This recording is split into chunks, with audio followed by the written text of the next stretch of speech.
और जाहिर सी बात है वो उनकी जीत की भविष्यवाणी कर रहे हैं। लेकिन अखिलेश यादव ने अपना वोट कास्ट करने के बाद, मतदान करने के बाद जो कुछ कहा, उसको जानने और देखने में आपकी दिलचस्पी अवश्य होगी। वो दिखाते हैं।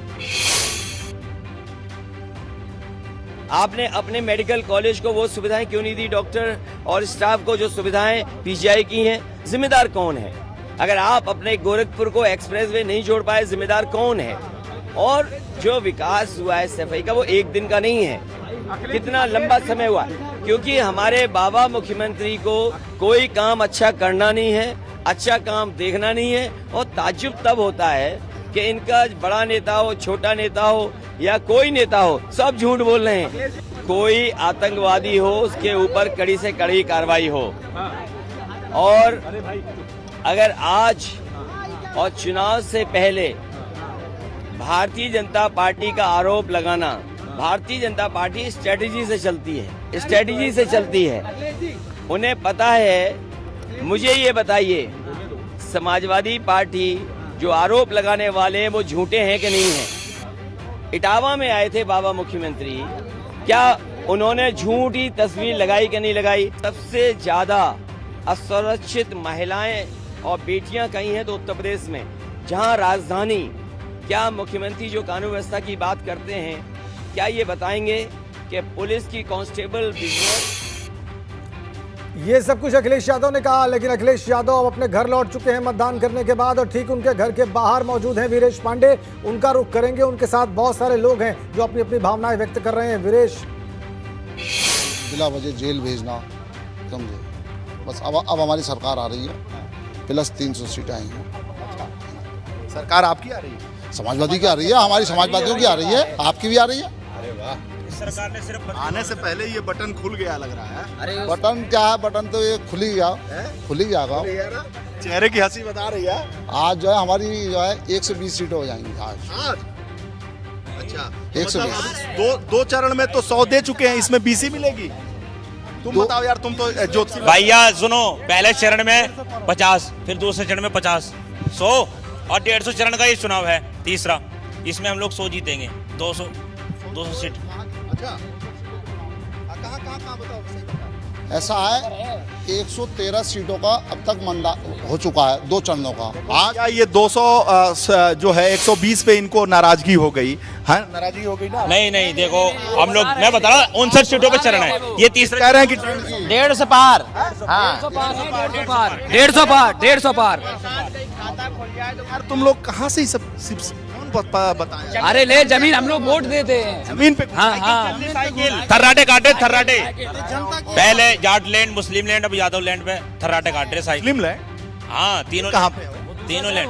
दूसरा चरण था हमारा पहला लैंड जो है जाट, हाँ, दूसरा मुस्लिम लैंड, तीसरा यादव लैंड। और आगे पूर्वांचल सब आज का वोट मिल रहा है बाबा लैंड। अरे नहीं, हम लोग बाबा थाईलैंड जाएंगे, टिकट फ्री कराएंगे।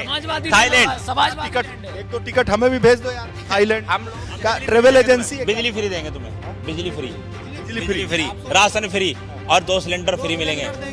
और IT सेक्टर में 22 लाख नौकरी मिलेगी। खाद्य रसद मंत्री सेक्टर में हमें नहीं कुछ बनना, हमारे अखिलेश यादव जो मुख्यमंत्री रहेंगे, तुम जो कह दोगे वो सेवा करेंगे। हम जनता की सेवा करेंगे, जनता की सेवा करेंगे फ्री में। हाँ, फ्री में। तुम भी मंत्री यादव, अखिलेश यादव जी बनेंगे, वो देंगे। हम क्यों, हम तो किसान। तुम भी कुछ मंत्री कौन? हमारी तमन्ना सिर्फ युवाओं की है कि इस प्रदेश में विकास हो। मुख्यमंत्री, हर आदमी मुख्यमंत्री नहीं बन सकता है। इस देश में रोजगार दिया जाए, 300 यूनिट बिजली फ्री होगी। युवाओं के साथ अन्याय नहीं होगा इस बार। प्रेस के साथ अन्याय? बिल्कुल नहीं अन्याय होगा। अभी जो बाबा जी की सरकार में हो रहा है, प्रेस के लोग कोई बात छाप दें तो उल्टा सीधा करके जेल में डाल। तुम्हें लग रहा है कि हमारे साथ अन्याय हो रहा है? बिल्कुल, कई के साथ हुआ है। और उसने एक पत्रकार महोदय ने, उन्होंने स्कूल का वीडियो डाल, वो उसकी खाने की। हम तो तुम्हारी बात रख रहे हैं, हमें तो कुछ ना होगा। अरे क्यों नहीं, जिनके पास हुआ है उनके पास आप। इसीलिए आप बहुत ईमानदार हैं। ईमानदार है, बहुत ईमानदार है आप, इसीलिए नहीं हो रहा है। अखिलेश जी वाला ईमानदार? अरे अखिलेश जी वाला नहीं, और अपने वाले ईमानदार हैं आप।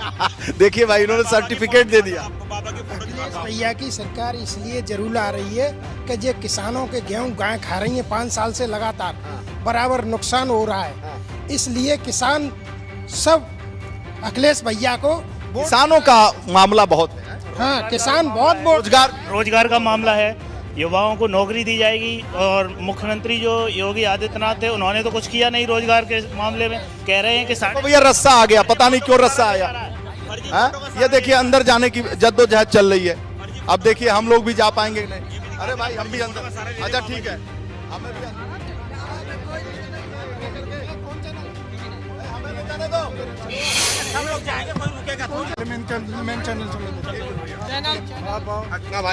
नहीं आने दो।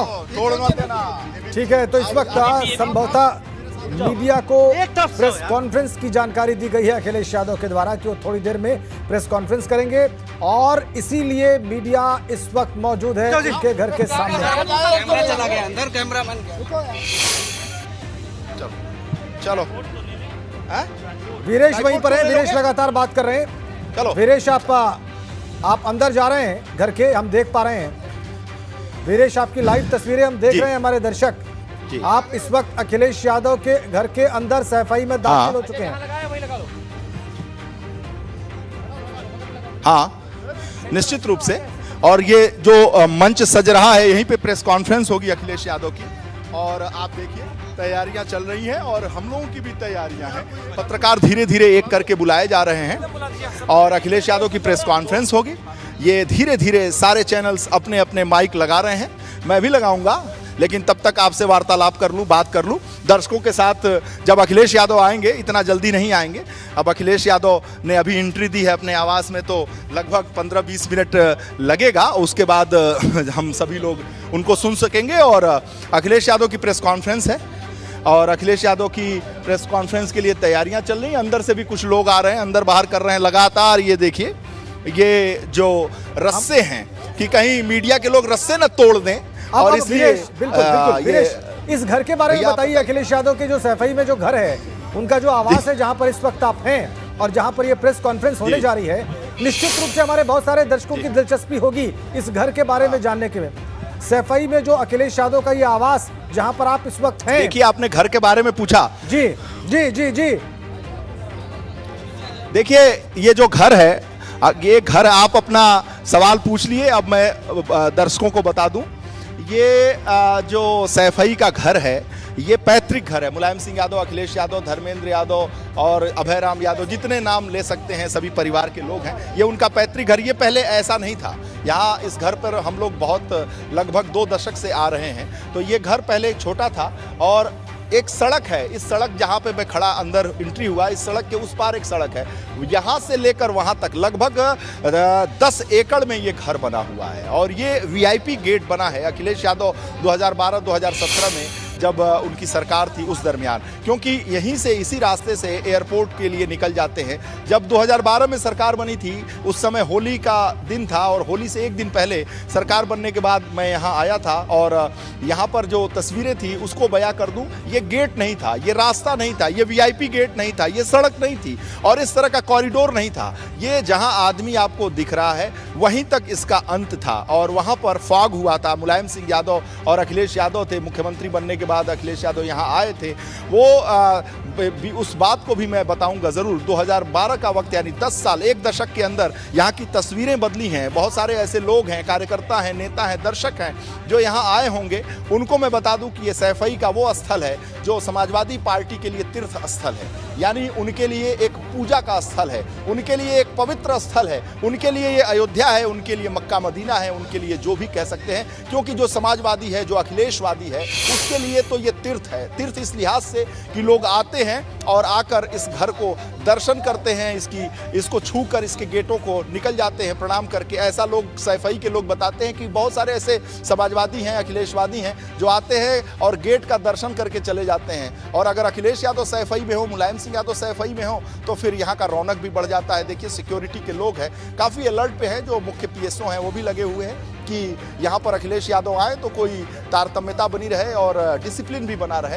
हालांकि समाजवादी पार्टी के कार्यकर्ताओं और नेताओं को अंदर इस आवास में नहीं आने दिया गया है। तो मैं एक बार फिर इस घर के बारे में बता दूं, क्योंकि मेरी मजबूरी है, मैं यहाँ से ज़्यादा अगर जैसे बढ़ूंगा, ये पीएसओ साहब और सिक्योरिटी के लोग तुरंत हमें रोक लेंगे, जाने नहीं देंगे, क्योंकि उधर अखिलेश यादव जी हैं, धर्मेंद्र यादव जी हैं, तेज प्रताप जी हैं। लेकिन मैं ज़रूर आपको बता दूँ, इस पूरे कैंपस में पहला घर बना था, मुलायम सिंह यादव ने अपना घर बनवाया था और आंखों देखा हाल आपको जरूर बता सकता हूं कि उस घर में पहले मुलायम सिंह रहते थे, उसके बाद से 2012 में मैं जब आया था तो उस समय दूसरा घर बन गया था और उसमें अखिलेश यादव अपनी पत्नी डिंपल यादव के साथ जब सैफई आए तो यहाँ रहने लगे थे। साथ में एक बैठका बना था, यानी मुलायम सिंह यादव ने पहला इस कैंपस में जो घर बनवाया था उसके बगल में एक बैठका है जो मीडिया के लोग या बाहरी लोग आते हैं तो उसमें रुकते हैं, और एक ड्राइंग रूम काफ़ी बड़ा है तो उसमें लोगों से मिलने जुलने का काम नेताजी यानी मुलायम सिंह और अखिलेश यादव करते हैं। उसके बगल में डिंपल यादव और अखिलेश यादव के लिए एक बड़ा घर बना है और उसके बाद से एक और घर बना है जो सिक्योरिटी के लोग रहेंगे, साथ ही साथ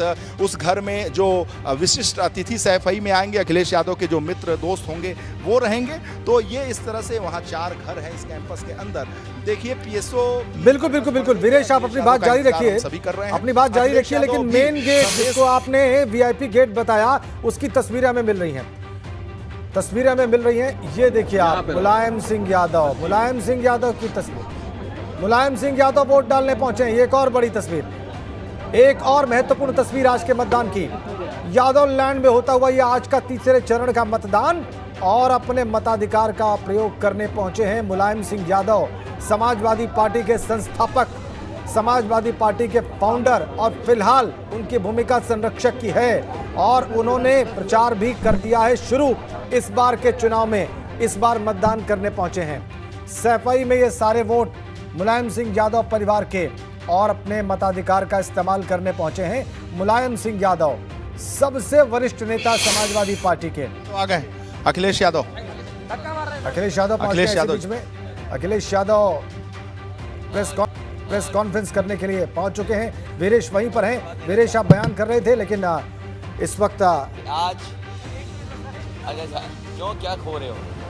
2 तस्वीरें आपकी स्क्रीन पर। अखिलेश यादव प्रेस कॉन्फ्रेंस के लिए अपने ही घर के कैंपस में सैफई में आप देखिए आ गए हैं। दूसरी तस्वीर मुलायम सिंह यादव मतदान करने पहुंचे हैं और वो तस्वीर एक्सक्लूसिव आपकी स्क्रीन पर। ये दोनों बड़ी तस्वीरें आज की हमने आपकी स्क्रीन पर रख दी हैं। अखिलेश यादव कुछ ही देर में संबोधन शुरू करेंगे, लेकिन इधर इस वक्त आज क्यों क्या खो रहे हो? 2 तस्वीरें आपकी स्क्रीन पर। अखिलेश यादव प्रेस कॉन्फ्रेंस के लिए अपने ही घर के कैंपस में सैफई में आप देखिए आ गए हैं। दूसरी तस्वीर मुलायम सिंह यादव मतदान करने पहुंचे हैं और वो तस्वीर एक्सक्लूसिव आपकी स्क्रीन पर। ये दोनों बड़ी तस्वीरें आज की हमने आपकी स्क्रीन पर रख दी हैं। अखिलेश यादव कुछ ही देर में संबोधन शुरू करेंगे, लेकिन इधर मुलायम सिंह यादव वोट डालने के लिए पहुंच चुके हैं। वो अपना वोट डालेंगे, देख लीजिए उनको, लाल समाजवादी टोपी पहने हुए नेताजी के नाम से विख्यात मुलायम सिंह यादव अपने मताधिकार के इस्तेमाल के लिए पोलिंग बूथ पर आज मतदान करने का। आज मतदान क्यों कर रहे? क्वेश्चन मत करो यार, अबे किसी का समझ में नहीं आएगा कौन क्या कर रहा है। वैसे भी कौन क्या करेगा मुझे थोड़ी पता है। मैं प्रेस के लोगों का धन्यवाद देना चाहता हूं और हर चुनाव की तरह इस बार भी मुझे वोट डालने के लिए अपने गांव सैफई आना पड़ा और सैफई में हमेशा वोट डालता हूं। ये वोट इसलिए भी डालना ज़रूरी है और मैं अपील करता हूं सभी लोगों से जो आज मतदान जिन जिन क्षेत्रों में हो रहा है कि ज़्यादा से ज़्यादा मतदान करें। जितना ज़्यादा मतदान होगा उतना ही लोकतंत्र हमारा और मजबूत दिखाई देगा, लोकतंत्र बलवान हो, लोकतंत्र मजबूत हो। उसके लिए ज़्यादा से ज़्यादा मतदान करना ज़रूरी है। जहां भारतीय जनता पार्टी की सरकार जनता बदलना चाहती है, जनता बदलाव चाहती है, भारतीय जनता पार्टी के हर वादे और जो किए थे जनता को वो सब जुमले निकले। उनका हर विज्ञापन विकास का झूठा निकला और न जाने कितनी हम लोगों ने झूठी तस्वीरें देखी हैं, चाहे वो एयरपोर्ट हो और चाहे कारखाना दिखाना हो, चाहे फ्लाईओवर बना करके दिखाना हो। भारतीय जनता पार्टी ने विज्ञापन में भी झूठी तस्वीर लगाई हैं। देश में अगर सबसे अच्छा और सबसे लगातार झूठ बोलने वाला अगर कोई दल है तो भारतीय जनता पार्टी है। किसान की आय दोगुनी नहीं हुई, इनके संकल्प पत्र में लिखा था कि 2022 तक आय दोगुनी हो जाएगी। 70 लाख नौजवानों को नौकरी देने की बात की थी। आज भी 11 लाख पद खाली हैं।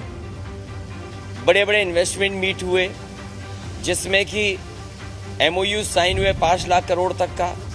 डिफेंस एक्सपो हुआ और ये भरोसा दिलाया किया कि उत्तर प्रदेश में मिसाइल्स बनेंगी, तोप बनेंगी, गोले बनेंगे, लेकिन आज सच्चाई ज़मीन पर जब देखते तो कुछ भी नहीं उतरा। यही बुंदेलखंड एक्सप्रेसवे बनाने की जो बात कह रहे थे, आज भी 5 साल के अंदर बुंदेलखंड एक्सप्रेसवे नहीं बन पाया। कहने को तो कह रहे थे कि पहले दिन की घोषणा है मुख्यमंत्री जी की, जब वो मुख्यमंत्री बन करके झांसी गए पहली बार, तो उन्होंने ये कहा कि झांसी को दिल्ली जोड़ देंगे सीधा। जिन्हें सबसे ज़्यादा तकलीफ इटावा से है, वो बुंदेलखंड एक्सप्रेसवे लेकर के आए और इटावा में हमारे घर पे जोड़ दिया करके, क्योंकि वो पहली बार झांसी गए थे। आज बुंदेलखंड का किसान दुखी है, सबसे ज़्यादा बुंदेलखंड में पलायन हुआ है, सबसे ज़्यादा अन्ना जानवरों की समस्या है। न केवल अन्ना जानवरों की समस्या है, बल्कि सांडों से लोगों की जान जा रही है। और जो पानी का इंतज़ाम हो जाना चाहिए था, जो डैम या जो उस समय तालाब खुदे थे, उस योजना को भी आगे नहीं बढ़ा पाए। बिजली आज महंगी है, सिलेंडर महंगा है, डीजल पेट्रोल महंगा है, इसका कोई जवाब भारतीय जनता पार्टी के पास नहीं है। इसलिए किसान, व्यापारी, नौजवान एक होकर के मतदान कर रहे हैं और भारतीय जनता पार्टी को माफ़ नहीं करेंगे। इस बार किसान उत्तर प्रदेश से साफ करेंगे इनको।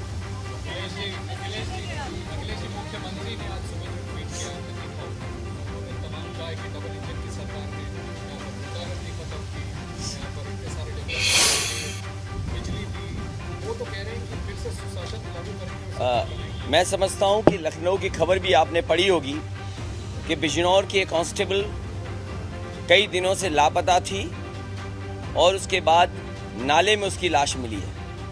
क्या लखनऊ राजधानी में, जहां पर मुख्यमंत्री और भारतीय जनता पार्टी के बड़े बड़े नेता दावा करते हैं, क्या उनके पास जवाब है? कुछ दिन पहले भारतीय जनता पार्टी के नेता ने ये भाषण दिया और भाषण देकर के ये कहा कि यहाँ पर व्यापारियों के बच्चों का अपहरण हो जाता है। आगरा में एक व्यापारी के बच्चे का अपहरण हुआ, 2 दिन तक फिरौती मांगी गई, वो परिवार फिरौती नहीं दे पाया तो बच्चे की हत्या कर दी गई। क्या लखनऊ में जो कांस्टेबल की जान गई है, जिसकी लाश नाले में मिली है, क्या भारतीय जनता पार्टी के पास इसका कोई जवाब है? क्या मुख्यमंत्री उसका जवाब देंगे कि वो बेटी गायब कैसे हुई और वो भी पुलिस की कांस्टेबल गायब थी? अब तो तस्वीरें आ गई हैं, सब बाहर आ गई हैं। तो आखिरकार लखनऊ जैसी राजधानी में एक कांस्टेबल, महिला कांस्टेबल के साथ ऐसी घटना घट सकती है? और आप एनसीआरबी का आंकड़ा देखिए, एनसीआरबी का आंकड़ा ये कहता है कि सबसे ज्यादा असुरक्षित अगर कहीं महिलाएं, बेटियां हैं तो वो उत्तर प्रदेश में है। देखिए, जब से वोट पड़ा है भारतीय जनता पार्टी के नेता और कार्यकर्ता ठंडे पड़ गए हैं। तीसरे चरण के बाद और ठंडे पड़ जाएंगे। 7वें चरण तक शून्य के साथ साथ इनके बूथों पे भूत नाचेंगे।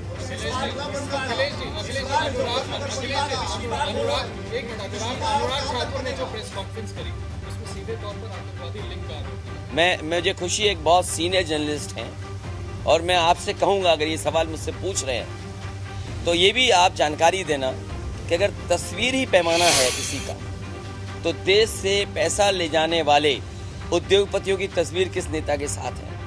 और जहां पर मैंने लोकसभा में, जब मैं सांसद था, जब पाकिस्तान के जनरल आए थे जिन्हें राष्ट्रपति का बनने का मौका मिला था, मैंने अपनी आंखों से सेंट्रल हॉल में देखा था कि भारतीय जनता पार्टी के नेता जो थे वो लगभग पैर छूने के लिए आगे बढ़ रहे थे, इतने झुके हुए मुझे दिखाई दिए। तो आखिरकार फोटो, तस्वीर ही ये पैमाना बन जाएगी। तो ये बताओ भारतीय जनता पार्टी पे न क्या क्या आरोप लगेंगे। और मैं तो मिडिल स्कूल से पढ़ा हूँ, जो आपके सबसे बड़े अधिकारी हैं, जिस तरह के स्कूल से मैं पढ़ा हूँ उसी तरह के स्कूल से वो पढ़े हैं। अगर मैं उनके साथ हूँ तो वो भी मेरे साथ हैं। और जहाँ तक सवाल अनुराग ठाकुर का है, वो मंत्री हैं, जिस समय की घटना हुई होगी ब्लास्ट, उसी के आसपास हमें और वो सब लोग एक गाड़ी में बैठ करके डिफेंस की ऑफिस में गए थे। वहाँ पर टेरिटोरियल आर्मी की कोई बहुत ट्रेनिंग थी। अगर मैं आतंकवादी हूँ तो वो भी आतंकवादी होंगे। और ये बात पूछिए आप उनसे कि क्या आप एक गाड़ी में मुझे बैठा करके नीरज शेखर खुद टेरिटोरियल आर्मी की ट्रेनिंग को लेकर के डिफेंस में लेके गए थे? नहीं कि लेके गए थे। तो इसका मतलब क्या निकाले हम? और फिर देश के बड़े बड़े उद्योगपति जो पैसा लेकर बैंकों के भागे, उनकी तस्वीर किसके साथ है? देखिए, ये भाषा इसलिए बदली है कि हमारे बाबा मुख्यमंत्री को समझ में नहीं आ रहा। आज जब मैं अखबार उठा करके देखा हूँ, वैसे तो बाबाओं के नाम बड़े अलग अलग तरीके से लिए जाते हैं। अयोध्या में जाओ तो कोई दूसरे बाबा मिल जाएंगे, आप मथुरा वृंदावन में जाओगे तो बड़े बड़े नाम दिए जाते हैं। आज एक प्रतिष्ठित अखबार ने कहा है कि हमारे उत्तर प्रदेश के मुख्यमंत्री बुलडोजर बाबा हैं। बताओ, एक देश का और प्रदेश का सबसे प्रतिष्ठित अखबार योगी बाबा न कह करके उन्हें बुलडोजर बाबा कह रहा है, तो इस पर उन्हें तकलीफ होनी चाहिए कि खुशी होनी चाहिए? और बुलडोजर अगर मेंटेनेंस पे है तो मेंटेनेंस के बाद ठीक होकर के आएगा, तो क्या मंत्री पुत्र जिसने किसानों के ऊपर जीप चढ़ाई थी, क्या बुलडोजर उधर जाएगा कि नहीं जाएगा? बुलडोजर लखीमपुर जाएगा कि नहीं जाएगा? और एक माफिया क्रिकेट खेल रहे थे, इनाम उन पर 25,000 है, क्या वही बुलडोजर उधर जाएगा कि नहीं जाएगा? और फिर आप पता करिए, पहले मुख्यमंत्री होंगे जो जेल में जाकर के कॉफी, चाय, ड्राई फ्रूट, नाश्ता माफियाओं के साथ किए और 3 घंटे गुजारे उन्होंने बनारस जेल में।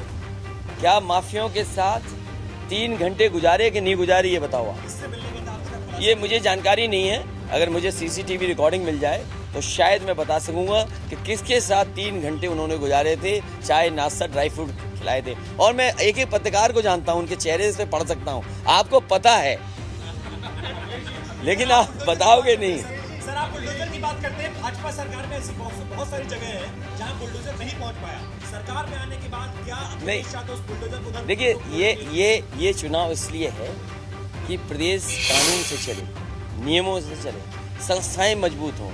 समाजवादी पार्टी की कोशिश होगी कि संस्थाएं मजबूत हों, संस्थाएं अच्छी हों। हम संस्थाओं को हटा करके कोई नया राज नहीं ला सकते, क्योंकि हम लोकतंत्र में रह रहे हैं। इसीलिए मैंने कहा ये उत्तर प्रदेश का चुनाव देश का सबसे बड़ा चुनाव होने जा रहा है, क्योंकि इस चुनाव के बाद लोकतंत्र बचेगा कि नहीं बचेगा। लोकतंत्र बचाने का चुनाव है, संविधान बचाने का चुनाव है और उत्तर प्रदेश को खुशहाली के रास्ते पर ले जाने का चुनाव है। और इनके झूठे लोगों को सोचो, बेंगलोर तो लखनऊ, सैफई, इटावा से बहुत आगे है। एक बेंगलोर के सांसद आए और एक्सप्रेस वे जैसे ही चले, उन्होंने बाबा योगी जी को धन्यवाद दिया। बताओ, बेंगलोर से आए और झूठ बोला करके यहाँ पर। तीसरा चरण जो है, तीसरे चरण में पिछली बार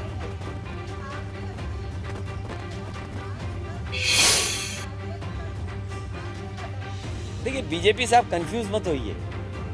बीजेपी से इसलिए कंफ्यूज नहीं हो, नेताजी हमारे साथ हैं तो उन्हें तकलीफ है, नेताजी हमसे दूर चले जाएं तो तकलीफ है। तो बीजेपी वाले ये बताएं हमें करना क्या है। बाबा मुख्यमंत्री जी से पूछूं या दिल्ली या बाहर से जो नेता थे उनसे पूछूं कि अगर नेताजी अपने क्षेत्र में जाते हैं, और एक जो नेता होता है, कोई भी नेता हो, वो कितना भी बुजुर्ग हो जाए, शायद वो राजनीति और अपनी जनता को नहीं भूल सकता। मुझे खुशी है इस बात की कि नेताजी जिस क्षेत्र से पढ़े, जहां उन्होंने पढ़ाया, जहां उन्होंने कुश्ती के दाव सीखे, उसी क्षेत्र में एक बार आकर के जनता से अपील की। ये हमारे लिए गर्व की बात है, सौभाग्य की बात है, और हम सभी समाजवादियों के लिए कि नेताजी इतने बड़े नेता जिन्होंने इस पार्टी को बनाया, वो एक बार समर्थन में उतरे और पार्टी के लिए वोट मांग रहे हैं। ये बीजेपी के चक्कर में मत आइए। बीजेपी वाले कभी परिवार वालों का दुख नहीं समझ सकते, क्योंकि खुद का परिवार नहीं है, इसलिए वो किसी भी परिवार वाले का दुख नहीं समझ सकते। पिछली बार सर, आपको अपने गढ़ में पिछली बार बड़ी चुनौती मिली थी। इस बार क्या आपको लग रहा है किसी तरह की चुनौती, और कितनी सीटें आप जीत रहे हैं आपको लगता है? देखिए, मैं जो आकलन कर सकता हूं और आकलन कर रहा हूं, मैं पहले दूसरे चरण में ही समाजवादी पार्टी ने शतक लगा दिया है। ये बढ़त होगी इसमें, और जब तक चौथा राउंड होगा दूसरी सेंचुरी लग जाएगी, और आखिरी तक जब भारत चुनाव जाएगा, आजमगढ़, गाजीपुर, बलिया, बनारस, सोनभद्र, मिर्जापुर, भदोही, उस समय आप देख लेना, भारतीय जनता पार्टी के बूथों पर मक्खी मारने वाला नहीं मिलेगा। कौन कह रहा भाई? आप कलकत्ता में देखिए और जगह देखिए, पुरानी पेंशन बहाल हुई है, और पुरानी पेंशन के लिए बाकायदा हमने फाइनेंशियल एक्सपर्ट से बात की है, और फाइनेंशियल एक्सपर्ट्स, जो पुराने अधिकारी सरकार में रहे, वित्त विभाग जिन्होंने देखा है, वो उनसे राय लेकर के और कर्मचारियों के साथ बैठक करके ही ये फैसला लिया। केशव जी, कौन से केशव जी? एक केशव हमारे लड़ रहे हैं चुनाव, वो जीतने जा रहे हैं। देखिए 80 बनाम 20 हमारे बुलडोजर बाबा जी को समझ में नहीं आ रहा है। 80% जनता समाजवादी पार्टी और गठबंधन के साथ है, 20% उनसे नाराज है, तो 100% जनता भारतीय जनता पार्टी को हटाना चाहती है। 100% जनता भारतीय जनता पार्टी को हटाना चाहती है। वो बात पुरानी हो गई, इस बार भारतीय जनता पार्टी का पता नहीं लगेगा।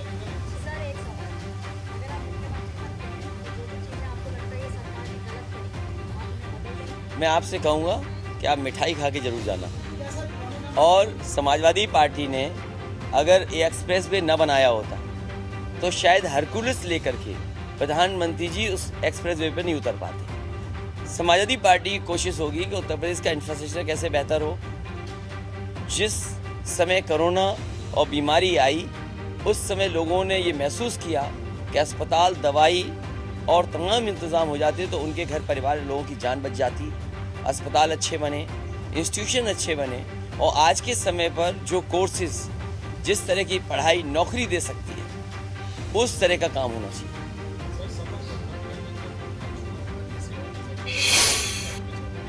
मैंने आपसे कहा कि इस बार गठबंधन न जाने कहां कितनी सीटें जाकर के रुकेगा। किसी के सहयोग और समर्थन की जरूरत नहीं पड़ेगी।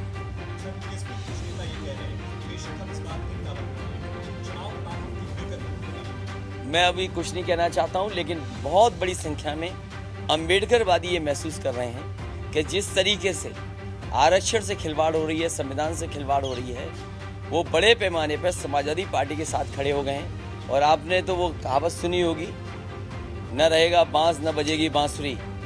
तो सोचिए, प्राइवेटाइजेशन जैसे जैसे होता जाएगा, बाबा साहब का दिया हुआ जो अधिकार और सम्मान वो कैसे मिल पाएगा। इसलिए बड़े पैमाने पर समाजवादियों के साथ अम्बेडकरवादी खड़े हो गए हैं और बीजेपी को हराने के लिए उत्तर प्रदेश में मतदान कर रहे हैं। हमने अपने मैनिफेस्टो में लिखा है कि आज़ादी के बाद कोई बहुत प्लान्ड सिटी नहीं बन पाया। भारतीय जनता पार्टी का आपने स्मार्ट सिटी वाला भी देखा होगा। इसलिए 2 नए शहर, या अगर संभावनाएं होंगी तो नए शहर कैसे बसें, उस दिशा में समाजवादी पार्टी सरकार में काम होगा।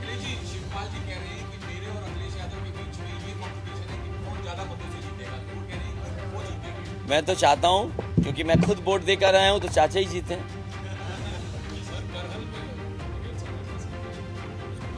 उनकी बात अगर मानोगे, वो अपने बघेल समाज में कह रहे हैं जाकर के कि मुझे जिता दो तो सुप्रीम कोर्ट में मैं जज बनवा दूंगा, हाई कोर्ट में हमारी बरादरी के जज बन जाएंगे। सोचिए बात, ये बातें कह सकते हो। वो कहते हैं बरादरी का हमारा सब किसी ने छीन लिया है हमारा। तो किस, बताइए आप, एक लॉ मिनिस्टर ये कह रहे हैं कि अगर मुझे जिता दोगे आप तो अपनी बिरादरी के हाई कोर्ट और सुप्रीम कोर्ट में जज होंगे। आप बताओ, देश दुनिया को देखते हो, समझते हो। एक विधानसभा का चुनाव लड़ने वाला हाई कोर्ट जज बनाएगा, सुप्रीम कोर्ट जज बनाएगा। इसीलिए मैंने कहा, बीजेपी के छोटे नेता हैं छोटा झूठ बोल रहे हैं, बड़े नेता हैं बड़ा झूठ बोल रहे हैं, और जो सबसे बड़ा है वो सफेद झूठ बोल रहे हैं। अब मैं जा सकता हूँ? चलिए, बहुत धन्यवाद आप सबका, बहुत धन्यवाद। अखिलेश यादव ने बड़े आरोप लगाए हैं यहाँ पर अपनी प्रेस कॉन्फ्रेंस में, जो उनके घर पर हुई, और उन्होंने बड़ा आरोप एसपी सिंह बघेल पर भी लगाया है। कानून व्यवस्था को लेकर उन्होंने सरकार का घेराव किया है। फिर से एक बार